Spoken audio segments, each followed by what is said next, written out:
Buenos días, hoy es miércoles 18 de enero del año 2023.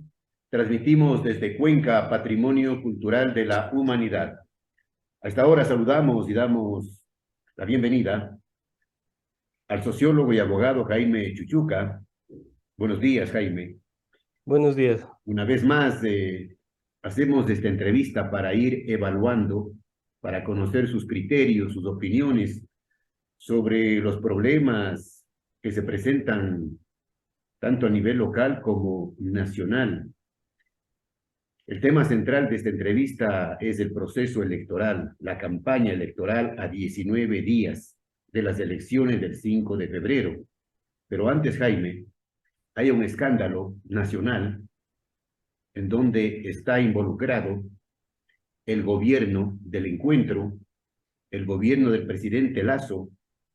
Se ha denunciado, no es la primera vez tampoco, de denuncias de corrupción.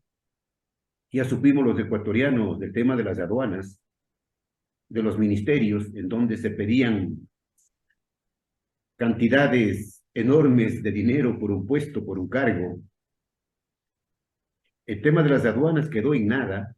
La Comisión Oficial Anticorrupción, ni chicha ni limonada, ciega, sorda y muda. Para eso fue creada, digo yo. Ahora la denuncia en contra de personajes en las empresas eléctricas, CENEL y CELEG, que habrían estado pidiendo sumas de dinero a cambio de puestos, contratos, en fin. Jaime, ¿qué criterio le merece esto? Buenos días, estimado Jaime. Sabe que yo veo más bien que se van confirmando algunas de las cosas que hemos venido escribiendo. Incluso publicamos en la revista El Observador varios vínculos del narcotráfico en América Latina y en Ecuador, en donde se encuentran vinculados el Estado, empresas públicas, empresas privadas, narcotraficantes de cuello blanco y también aquellos que se encuentran ocultos en la sociedad. Y todo esto se ha venido implicando en un conjunto, en un entramado, es más, muy parecido al de una novela. Por eso también me parece que los periodistas de La Posta le han denominado el padrino, ¿no? A Danilo Carrera como uno de los cabecillas de todo este entramado de la corrupción. Como bien dice usted, envuelve al sector eléctrico, CENEL, Flopec, y SEREC, me parece. Las tres grandes que más o menos manejan 13.000 millones de dólares al año.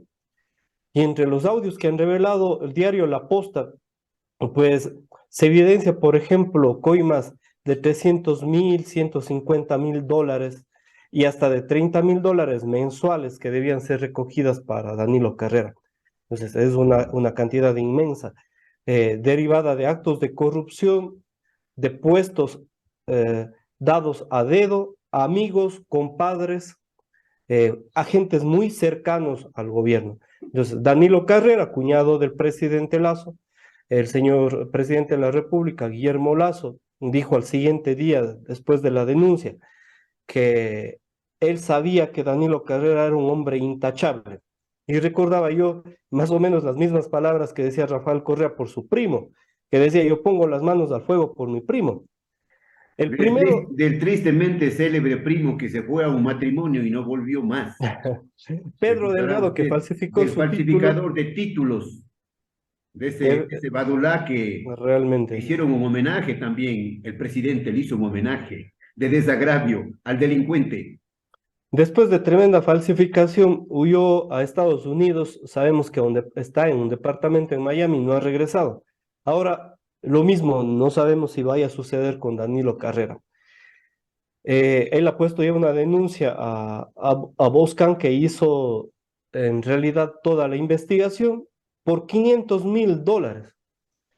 Luego de eso, hay dos personas que ya La han demanda, huido dice del usted, país. la demanda, dice Perdón, usted, Jaime, sí, sí, la eh, demanda una, que supuestamente sí, presentó ya. una denuncia penal por infamias de calumnias, me parece que es.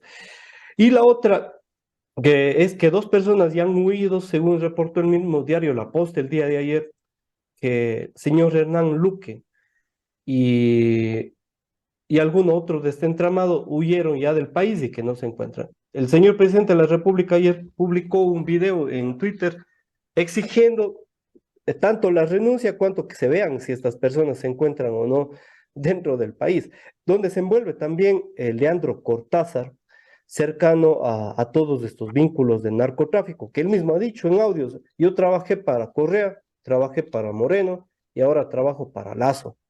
A mí me hizo quedar dentro del sector eléctrico el ex asambleísta Monge, César Monge, que también era el brazo derecho de Guillermo Lazo, actualmente fallecido, ¿no? Entonces, como se ve, por lo menos en el entramado del padrino que muestra la posta, están cerca de 30 nombres. Entonces, estamos revelando una situación altamente comprometedora en el Ecuador. El día de ayer, incluso antes de ayer, Iván Correa le sugería al presidente de la República que les pida la renuncia.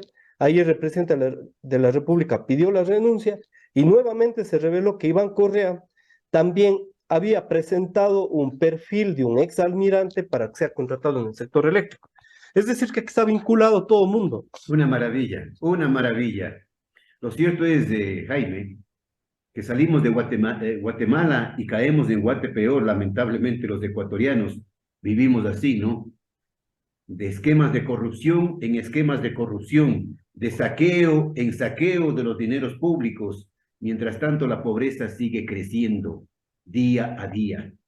Ahora lo que coincidimos después de todo esto para decir, no sé, tal vez en investigación algo interesante, es que aparte de los actos de narcotráfico común y corriente que conocemos, transporte de droga de Ecuador por los distintos puertos o por aerolíneas a otros países, viene un segundo elemento que es el entramado de la corrupción del Estado y un tercero interesante que es la conexión que hay con el sistema financiero, porque muchos de los contratos que se han dado en el sector eléctrico se encuentran en Panamá. Y esta es una de las observaciones que se han dado a través de esta investigación. ¿Cuántos contratos y cuántas cuentas se encuentran en Panamá derivadas y vinculadas con las personas que se encuentran en este entramado de corrupción? El momento en que se toque el sistema financiero dentro del Ecuador y fuera de él, como en el caso de Panamá, se podrán evidenciar los reales delincuentes de cuello blanco en los que están relacionados y algunos de esos que el diario La Posta muy bien ha denunciado públicamente. Bueno, hay nuevos famosos en este gobierno, famosos pero por estar acusados de corruptos. El mismo pariente del presidente Danilo Carrera se ha mencionado o está involucrado, Leonardo Cortázar, Hernán Luque, el mismo César Monge, que ya no está en este mundo, Rubén Cherres.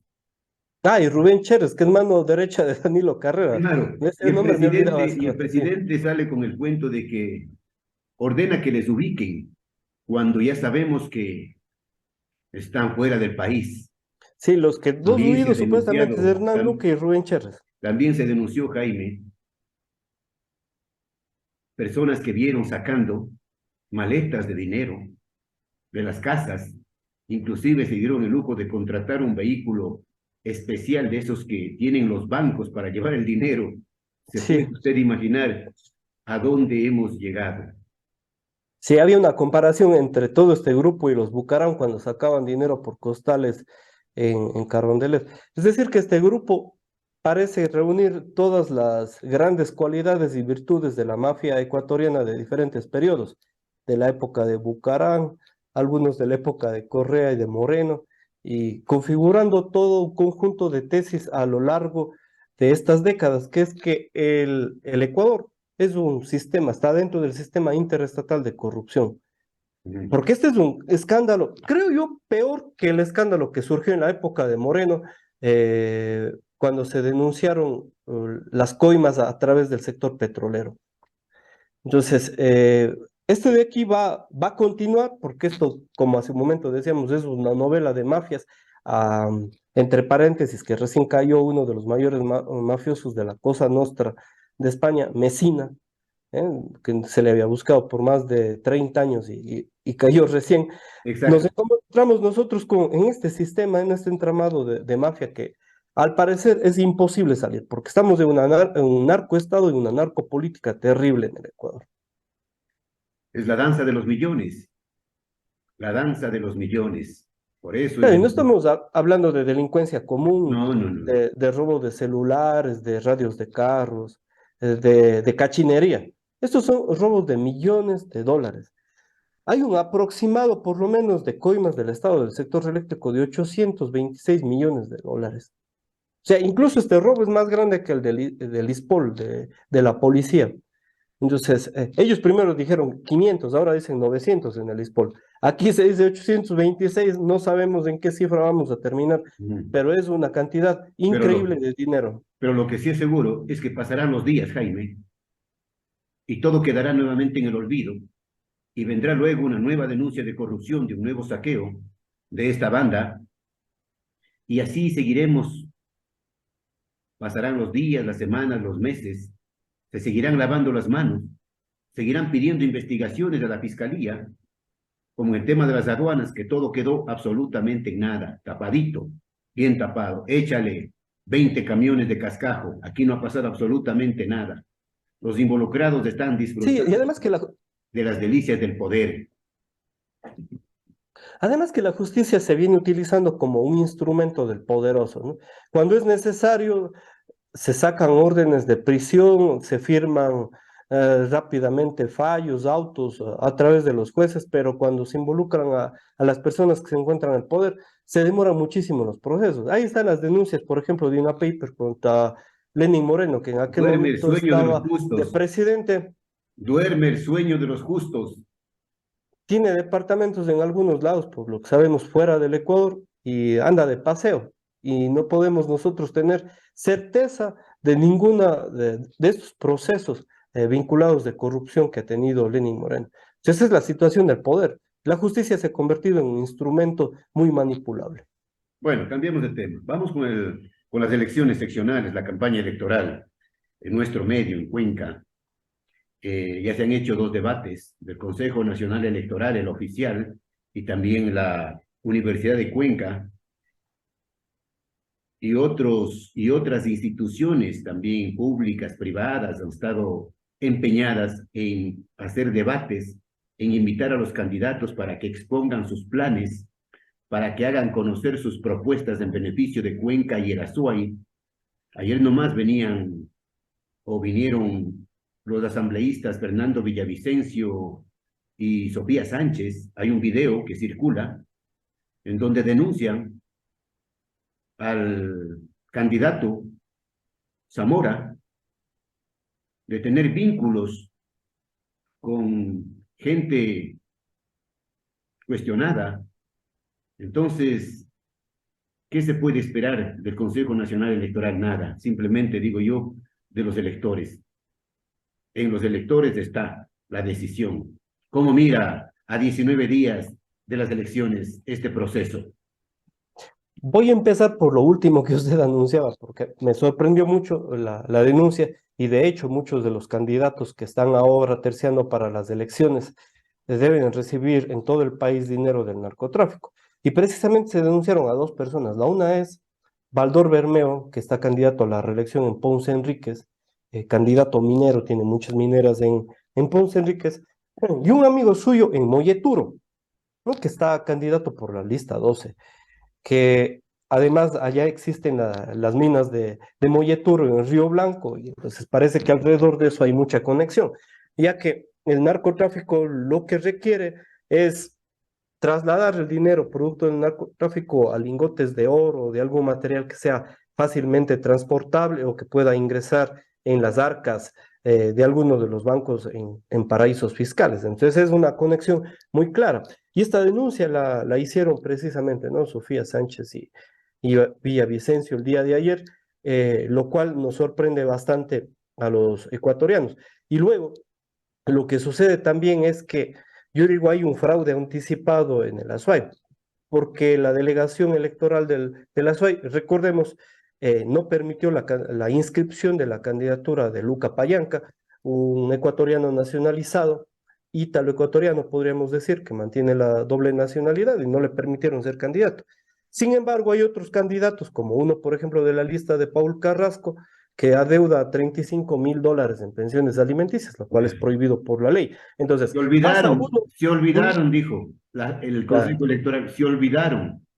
Entonces pasa uno el sistema de vigilancia del Consejo Nacional Electoral, pero el otro, en cambio, es escarbado bajo todas las partes y precisamente para impedir la candidatura.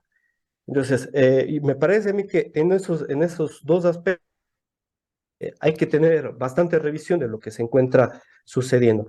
Ahora, ya para las elecciones, estimado Jaime, es preciso, yo creo que resaltar antes del debate y en medio del debate un par de cosas que han sucedido muy claves para estas últimas campañas electorales. En 2019 revisábamos con usted mismo que una de las grandes herramientas que permitieron la campaña electoral fue una red social que era Facebook. Y los mejores que manejaron esa red social eh, pudieron estar en los primeros puestos, algunos ganaron, otros no, pero en el caso del Ecuador, de Cuenca, quien mejor manejó, me acuerdo, la red social de Facebook fue el actual alcalde de la ciudad, que es Pedro Palacios, quien había entregado una lógica del dinero que antes se entregaban a propaganda, vallas, spots televisivos, etcétera, ahora se estaban entregando a Facebook.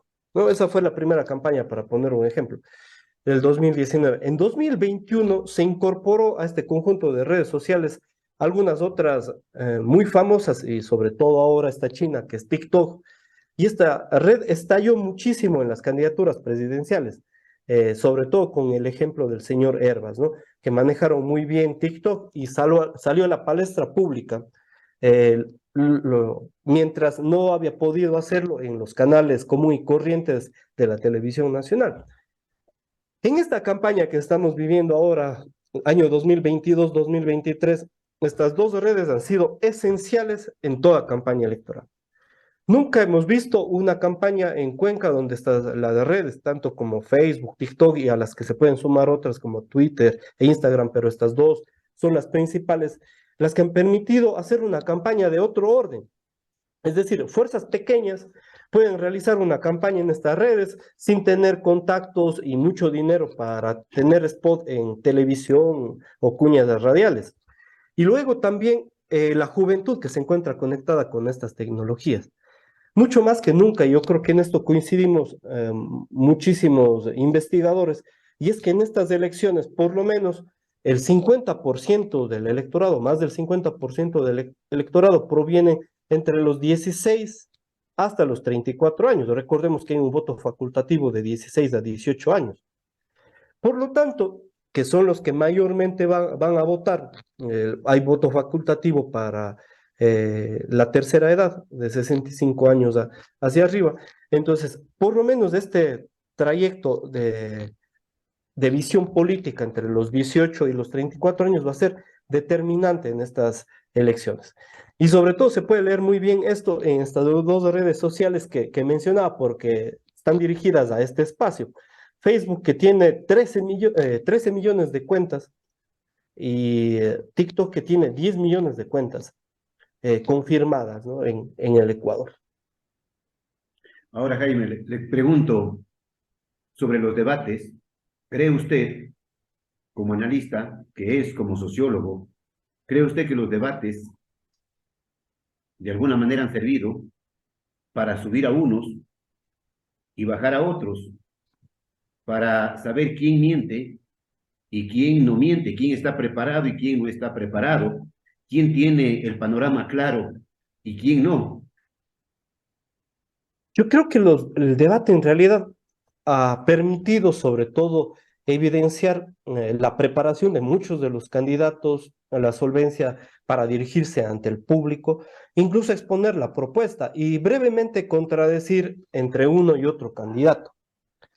Y aquí debemos hacer un paréntesis, estimado Jaime, porque la mayoría de los candidatos, en el caso de la alcaldía y en el caso de la prefectura, provienen de ciertas facciones de poder de un mismo tronco común, lo cual la mayoría de los cuencanos conocemos, ¿no? Y cuencanos y azuayos conocemos. Y aquí algunos datos interesantes que se presentan también en medio del debate. Al menos 5 de los 9 candidatos en la alcaldía son cercanos al gobierno del presidente Guillermo Lasso. 8 de 9 candidatos han sido o son funcionarios públicos. 8 de 9. 5 de 9 candidatos han sido ya representantes de elección popular. Esto para la alcaldía. En el caso de la prefectura, 8 de 10 han sido funcionarios públicos, 4 de 10 de representantes de elección popular y entre 4 y 5 cercanos al gobierno de Lazo. Es decir, que todos los candidatos que han participado al debate han estado relacionados con este tronco común del poder. En segundo lugar, han sido funcionarios públicos y se encuentran relacionados dentro del entramado del poder del Estado, prefecturas, municipios, ministerios, secretarías, subsecretarías, etcétera, lo cual revela un continuismo del poder dentro del Estado. Y en esto de aquí sus propuestas a veces rompen todo esto porque dicen no al continuismo, por ejemplo. Pero con estos datos, ¿cómo podemos decir no al continuismo? Es lo que deberíamos pensar como votantes. También podríamos nosotros anticipar como una conclusión que existe para hablar en términos burdianos, que existe una clase política en Cuenca y en términos marxistas que se encuentran conectados con una burguesía media y alta, ¿no? Y aquí viene una de las propuestas famosas en medio de los debates, que es la modernización de Cuenca, en el caso de la alcaldía y en el caso de la prefectura, la modernización de la SUAY. Cuando hablamos de modernización, estamos hablando sobre todo de infraestructura, según lo que he observado en los debates. Vialidad, aeropuertos, mercados, seguridad, movilidad, algunos otros aspectos que están relacionados con educación, con salud. Todos ellos que implican la modernización, que es el primer gran tramo de lo que representan los debates, están atados obviamente al presupuesto general que tiene tanto el municipio como la prefectura. Pero aquí viene una gran incógnita.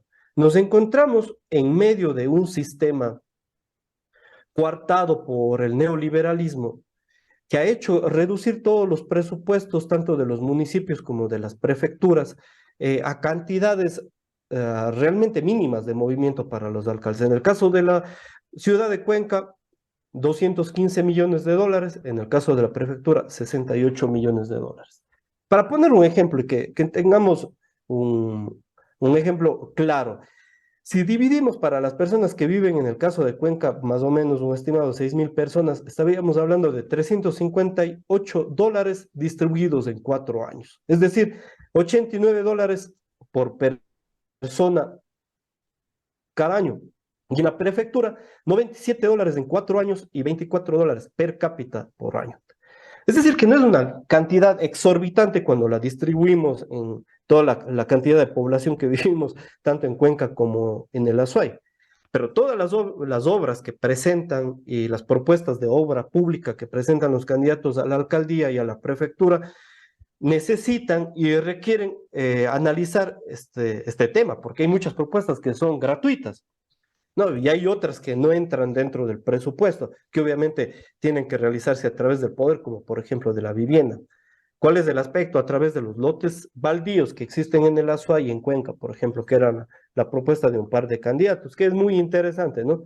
Que hay muchos lotes baldíos, por ejemplo, en la ciudad de Cuenca, y con el crecimiento poblacional de la juventud se podría llegar a hacer viviendas con fines sociales. Son algunas propuestas. Entonces, me parece a mí que aquí muchos de los candidatos han logrado evadir tanto las encuestas, las encuestadoras que están alineadas al poder, y también a medios de comunicación grandes, ¿no? Que promocionan algunos. Entonces, yo creo que es equilibrado. Y voy a dar la contra a todas las encuestadoras. Es más, aquí, estimado Jaime, para la alcaldía, yo creo que hay por lo menos 4 personas que se encuentran en empate técnico al día de hoy, 18 de enero. Y le voy a citar algunos de los nombres que se encuentran en esta, que también son algunos de los que se encuentran en las encuestas, pero no es que haya una diferencia de 10, 15 puntos como se ha venido viendo, ¿no? El empate técnico está entre Ceballos, Morales, Cabrera y Lloret entre un 13 y el 18%. ¿Quién? Hablando de que existe... ¿Quiénes? Repita, por favor. Sí. Ceballos, Para la prefectura. Cabrera... Para la prefectura. para la prefectura. Ceballos, Cabrera, Lloret y Morales en un empate técnico. Esto evidenciado, bueno, yo hago análisis de tendencia cualitativos en la juventud, precisamente entre 18 y 34 años, los cuales se encuentran un empate técnico entre 3 y 18 puntos, es decir, con un margen de error del 5% para cada uno de ellos. Entonces, luego de esto, de este gran bloque que se encuentra a un empate técnico, proviene una candidata que bajó mucho producto del debate, que es Dora Ordóñez, sobre todo el debate del CNE que no pudo presentar, que se presentó y tuvo que salir. Y después, bueno, ella sí participó en el debate de la universidad y también presenció bastante, digamos, el público quería ver cómo se desenvolvía la candidata y me parece que en el contexto de las tres mujeres candidatas a la prefectura presentó muy bien su propuesta, ¿no? Y aquí resaltaron también, sobre todo en el debate del CNE, nuevas figuras, como por ejemplo Sebastián Ceballos, ¿no? Que logró tener un despunte muy grande. Muchos medios, puede ser algunos por propaganda también, han dicho que se encontraba en el primer lugar en el ranking, ¿no? Por lo menos personalmente en el mío también se encontraba, me parece que se desenvolvió muy bien en el debate. Y en el caso de los alcaldes, una figura que rescato también que no se encuentran en las encuestas o que estaba en el último, uno de los últimos lugares de las encuestas es Adrián Castro, que también resaltó muchísimo en los debates. Y me sorprende también bastante porque en los estudios cualitativos se encuentra en los primeros lugares. Las encuestas dicen que en el caso de la alcaldía, por ejemplo, Clima Social, dice que Cristian Zamora se encuentra en primer lugar con más o menos entre el 10 o 15% sobre el resto de los candidatos. Sin embargo, entre la población de 18 a 34 años me parece que ha crecido muchísimo Adrián Castro, y esto también lo dicen todas las encuestas, ¿no? Las dos figuras que más han crecido entre diciembre y enero en conocimiento y población e intención del voto es Cristian Zamora y Adrián Castro. Entonces, me parecería muy bueno ubicar este nombre que no lo ha estado haciendo el resto de las encuestadoras o las encuestadoras que se encuentran registradas en el CNE. Bueno, estoy compartiendo también o cruzando algunos datos entre estas dos figuras. Entonces, La denuncia de los asambleístas Villavicencio y Sánchez en contra de Zamora le perjudican, entiendo, ¿no? sí, obviamente a toda la izquierda democrática, ¿no? Porque ellos cuando han hecho la denuncia no han revelado su nombre, sino han dicho la lista 12 tiene candidatos del narcotráfico y particularmente uno de Molleturens. Obviamente le golpea también. Ahora vamos a ver qué tanto se difunde esto, porque las encuestas, por ejemplo, dicen que Paul Carrasco, algunas, ¿no? Algunas encuestas que Paul Carrasco se encuentra adelante. Ahora, en la juventud yo le decía, me parece a mí que se encuentra Zamora y Castro, Castro y Zamora, podríamos hablar ahí tal vez de un empate técnico. En segundo lugar, después de este empate, Paul Carrasco, y luego un pelotón muy apretado de Jaime Moreno y Pedro Palacios. A mí posiblemente me van a criticar diciendo que estoy en contra de las encuestas, que Pedro Palacios se encuentra en los primeros lugares, etcétera, pero por lo menos del tramo que yo analizo, que es 18 a 34 años, ha caído muchísimo Pedro Palacios y esto se puede ver en las redes, incluso la cantidad de visualizaciones, de reproducciones que tiene en TikTok, compartidos, que generalmente es del activismo, e incluso en la participación y en las interacciones. Entonces, esto es evidente, ¿no? Yo creo que va a haber una situación muy similar a de las elecciones del 2019, en que la fragmentación política que se presentó en Cuenca y el Azuay hace que nuevos candidatos aparezcan y suban en el escenario, ¿no? Que antes no se Hay que encontraban. tomar en cuenta también, Jaime, ya para concluir, que hay un porcentaje alto de indecisos. Dicen que un 40% más o menos, un 40% de indecisión. Muy bien que toque usted este tema, estimado Jaime, porque según CEDATOS, a su encuesta hasta el lunes anterior, los indecisos subían al 61% en el caso de la SUAY. Y si vemos en el caso de este tramo que decía de 18 a 34 años, por lo menos el 80% se encuentran todavía indecisos. Es Es muy decir, alto. es decir, que las tendencias pueden cambiar de un día al otro. O sea, Puede cambiar tenemos, en un día, sí, en horas, en en un cuestión de día. horas. Y además que las redes sociales calibran y modifican la subjetividad en cuestión de horas. Entonces, podríamos decir que el día de las elecciones van a haber sorpresas. y aquí se van a comprobar, digamos, algunas cosas, o bien que se mantiene el patrón histórico de poder de todas estas personas que han venido siendo representantes de elección popular, o se rompe y viene una nueva generación que está en competencia, algunas que nacen del mismo tronco común, o incluso algunos que son outsiders y provienen por su propio esfuerzo o por haber activado ya en política durante mucho tiempo. Entonces, Bien, esta relación va a ser muy interesante, pero yo creo que la confirmaremos nada más el día de las elecciones, 5 de febrero. así es, Jaime. Gracias por atender esta entrevista. Volveremos la próxima semana con usted para seguir analizando este tema de las elecciones seccionales. ¿Qué le parece? Podría ser uno de los últimos días o el penúltimo día que se puede todavía hablar sobre Perfecto. estos temas, ¿no? Y de los sondeos, porque los sondeos en redes ahora combaten muchísimo lo de las encuestadoras ya de grande empresa. Es interesante cruzar las dos informaciones. Bien, gracias al sociólogo y abogado Jaime Chuchuca por sus puntos de vista, por su análisis de las elecciones seccionales del 5 de febrero. Jaime, desde Hasta siempre y luego. hasta Muchas siempre. gracias.